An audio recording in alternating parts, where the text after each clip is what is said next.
Covid की पहली wave में तबलीगी जमात के ऊपर झूठा इल्जाम लगाया। इस वार्ड में पीने का पानी नहीं है और वो छोटा रिचार्ज सारी दुनिया में राजा बताता है कि मैं पानी फ्री में दे रहा हूं। दिल्ली के मुख्यमंत्री आज यहाँ पर जाकिर नगर को ओखला को और यहाँ का पानी पीकर बताओ उसके पानी में कितना मजा आता है, तुमको पता चलेगा। पूछोगे केजरीवाल की पार्टी से और वो उससे पूछिए कि यूनिफॉर्म सिविल कोड के बारे में तुम्हारी क्या राय है। यूनिफॉर्म सिविल कोड के बारे में कुछ नहीं कहेंगे। केजरीवाल का मंत्री ईडी के कस्टडी में जेल को जाता है और जेल में बैठकर इसके हाथ और पैर पर तेल लगाकर इसकी मसाज किया जाता है। अरे भाजपा की बी टीम है, एमआईएम आई है, बीजेपी जीत जाएगी। एमआईएम आई है, सिर्फ वोट काटने के लिए ये जीत नहीं सकते हैं। यही हम सुनते आते हैं और आज भी सुन रहे हैं।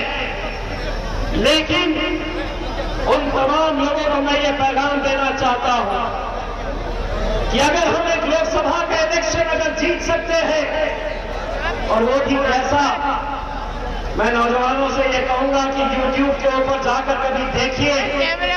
मैं आज भी उस दिन को तस्वर करता हूं, याद करता हूं तो रोंगटे खड़े हो जाते हैं।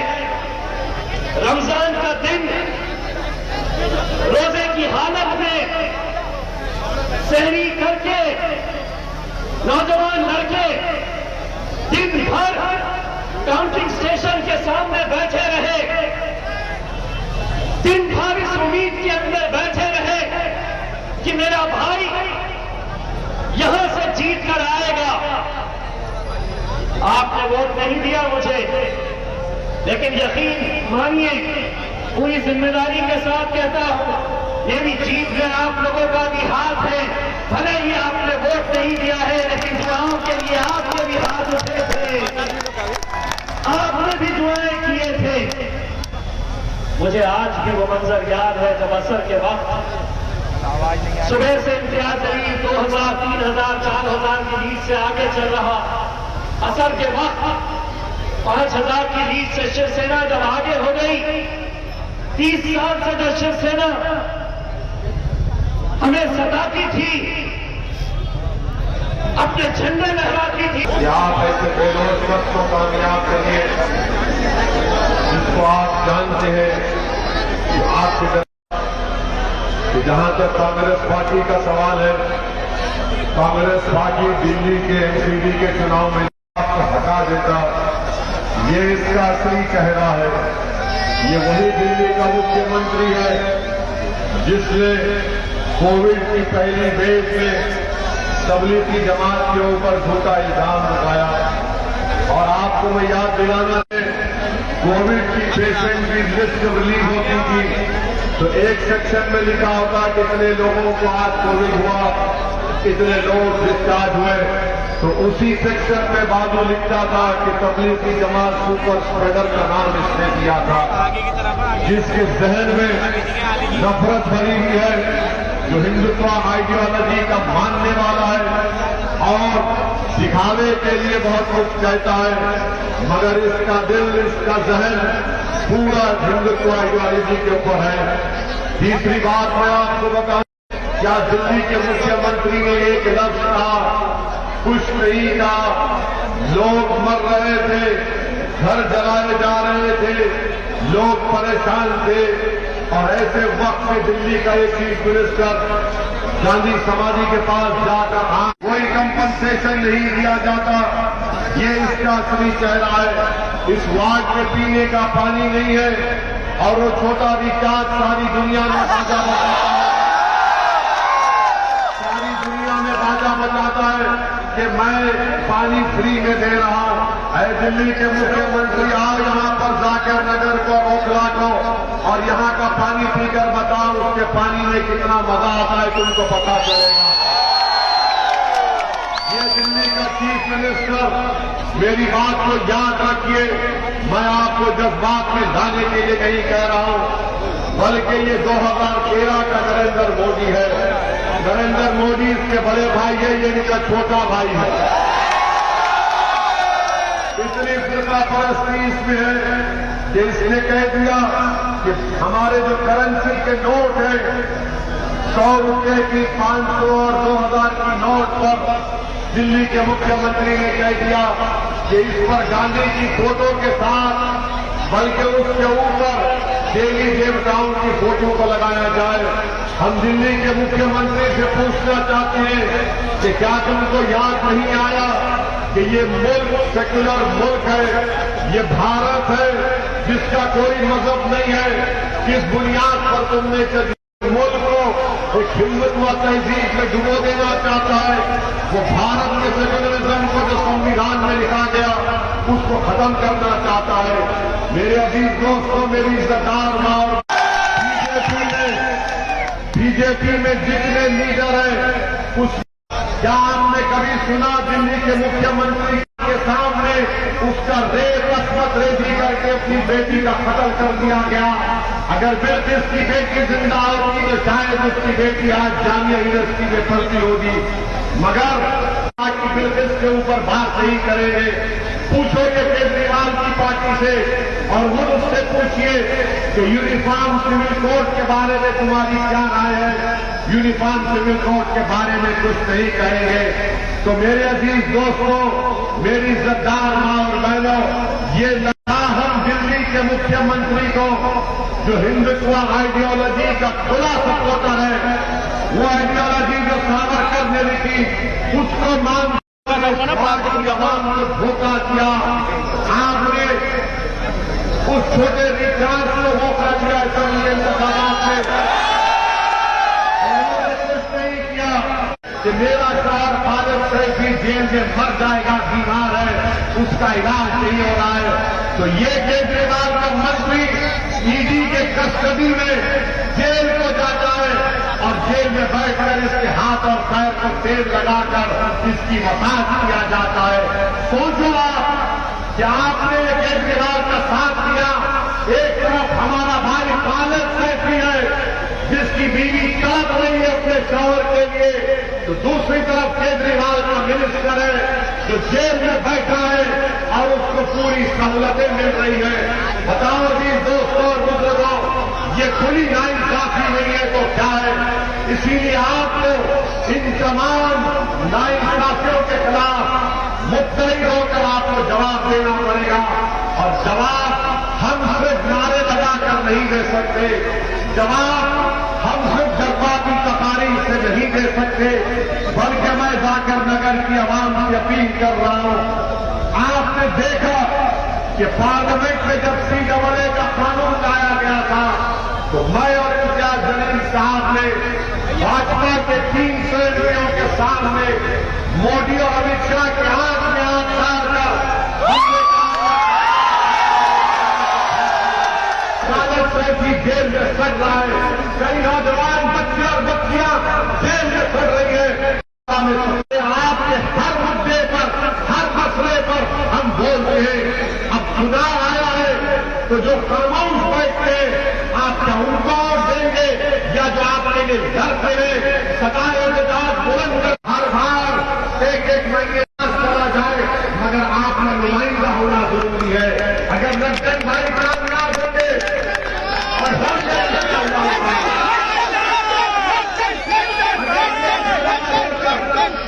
एमसीडी के उस चैम्बर में जाएंगे तो आपको उम्मीद होगा कि आज हमारी आवाज है। अभी चुनाव का माहौल अब तेज होता जा रहा है, क्या कहेंगे किस तरीके से ओवैसी साहब आए तो क्या उम्मीद कर रही है? इंशाल्लाह ओवैसी साहब से आने से लग रहा है कि अब इंशाल्लाह हमारी पार्टी की जीत हो जाएगी। बिल्कुल इस बार लग रहा है कि पतंग उड़ेगी यहाँ से। जी बिल्कुल उड़ेगी। पतंग उड़ेगी। मुद्दे आपके क्या रहने वाले हैं? मेन मुद्दा मेरा मुद्दा यही है कि मैं 3 महीने के अंदर एक एम्बुलेंस तैयार करूंगी जिसके लिए पूरे लोग को काम आए, हर वक्त में जिसकी एम्बुलेंस की जरूरत पड़े वह जाए। आपकी शौहर के ऊपर जिस तरीके से अरेस्ट किया, क्या कहेंगे? मेरे शौहर के ऊपर बहुत बड़ा जुल्म किया गया। विधायक के साथ आम आदमी पार्टी में थे, क्या कहना चाहिए? विधायक के साथ में क्या बोलूं, विधायक खुद देखे और विधायक की वजह से तो सारा काम खराब हुआ। क्या लग रहा है इस बार आम आदमी पार्टी, MIM या फिर कांग्रेस? इस बार MIM पार्टी, बिल्कुल। क्या वजह है, क्यों? यही वजह है कि हमने कांग्रेस को भी देख लिया, झाड़ू को भी देख लिया, बीजेपी को भी देख लिया, कोई काम नहीं करती है। अब हमारा पूरा कॉन्फिडेंस है, MIM पे भरोसा है कि ये अपना काम पूरी जिम्मेदारियों के साथ निभाया जाएगा। हम भी कोई उनके जानने वाले नहीं है, मगर हम उनको देखते हैं कौसर इमान सिद्दीकी को कि उन्होंने वार्ड में नहीं रहने के बाद भी अपना पूरा काम जिम्मेदारी से निभाया गया है। उन्होंने किसी भी गरीब का कोई भी जरूरत होता है कभी भी, तो वो जिम्मेदारी से कभी भी बेझिझक खड़े हो जाते हैं, माँ भाई बाप बन के इंसान के, कि हाँ मैं आपके सपोर्ट में हूँ। या कहीं कुछ काम हो रहा होता है या गली खराब हो रही होती है, वो काम भी कराते हैं वार्ड में नहीं होने के बाद भी। तो हम ऐसे ही आदमी को चुनना चाहेंगे जो पहले से काम कर रहे हैं। ऐसे आदमी को नहीं चुनेंगे जो 15 साल से रहते हुए भी काम नहीं कर रही है। हम उन्हीं को चुनेंगे जो पहले से ही काम कर रही है। जो वार्ड में नहीं आने के पहले ही काम कर रही है तो वो आने के बाद कितना करेगी, और जो है तो वो तो बिल्कुल भी नहीं कर रही है। पार्टी जिस तरीके से कैंडिडेट यहाँ पे आए हैं अभी, क्या लग रहा है कि इस बार उनका कुछ रुझान दिखेगा? इस बार हम पूरा, जैसे कि आपने अभी देखा यहाँ कितनी भीड़ थी, कोई पैसे पे नहीं आई हुई थी, कोई खाने पे नहीं आई हुई थी, सब दिल से आए थे, मोहब्बत में आए थे, ताकि इंसानों को लगे कि हाँ सब है हमारे सपोर्ट में, हम लोग वोट देंगे, MIM पार्टी को ही चुनेंगे, इस बार पतंग ही उड़ेगी। असदुद्दीन ओवैसी आए यहाँ पर, क्या लग रहा है, माहौल कैसा लग रहा है? यानी उनका आना जो है वाकई एक बहुत बड़ा बदलाव है, बहुत ही बड़ा बदलाव है, जो कि अनएक्सपेक्टेड था। और एक उम्मीद की जा रही थी कि यानी ऐसे तो हम इलेक्शन में आ चुके हैं माशाल्लाह, लेकिन इनके आने से जो है ये अब श्योर हो गया और लोगों ने इस चीज़ को एक्सेप्ट किया कि नाउ लड्डन भाई जो है हमारी आन जान और शान है और उनको हम लाना चाहेंगे। तो इंशाअल्लाह पूरी उम्मीद है कि ये इलेक्शन जो है लड्डन भाई के नाम की कहीं ना कहीं खत्म हो रहा है। क्या लग रहा है कि इस बार पार्टी की टक्कर होगी? टक्कर तो आपको खत्म ही हो गई, टक्कर तो खत्म हो गई। टक्कर सड़कों में दिख रहा है, टक्कर जो है नालों में दिख रहा है, टक्कर घर के नीचे कूड़ों में दिख रहा है, टक्कर छोटी छोटी गलियों में लाइट नहीं है, बहन बेटी नहीं निकल पाती रात को जाना स्कूल आना जाना, और लोग तो मस्जिदों के सामने ऐसे निकल रहे हैं जैसे दुल्हन नहीं घाघरे को उठा के आती है। तो लोग तो इस हालात में यहाँ घूम रहे हैं। तो यहाँ क्या किस मुंह से ये बात कर रहे हैं कि टक्कर है? कुछ नहीं है, कोई नहीं जानता, अब खत्म है ये कहानी खत्म है, ये बदलाव है। वार्ड नंबर 189 से कौन?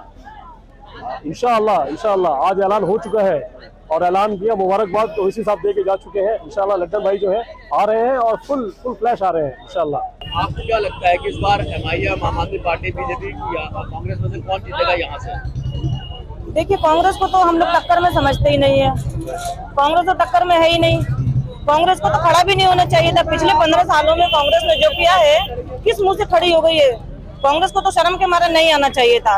अब आ ही गई है तो बहुत बुरी तरह हारी जाएगी, बहुत बुरी तरह हारेगी। आम आदमी पार्टी को लेकर जिस तरह टिकट दिया गया, जिस कैंडिडेट को क्या कहेंगे? आम आदमी की तो अब गिनती नहीं है, धोखेबाज है आम आदमी पार्टी, सब जानते हैं, पूरी ओखला समझ गई है। अगर किसी भी एक कैंडिडेट को दिया होता ना तो ओखला वापसी को लगता है कि कहीं ना कहीं वफादार है, ईमानदार है।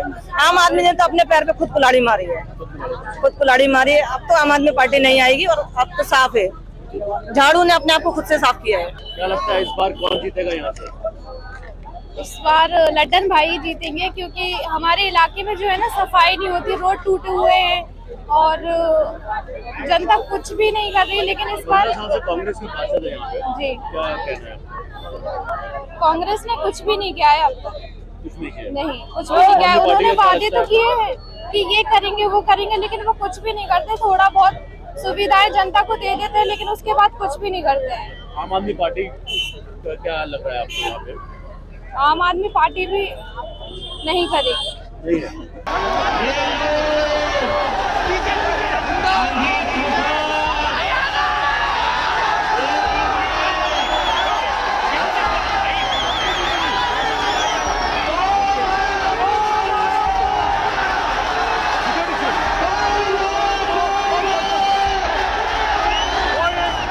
ये वही दिल्ली का मुख्यमंत्री है जिसने कोविड की पहली वेव में तबलीगी जमात के ऊपर झूठा इल्जाम लगाया।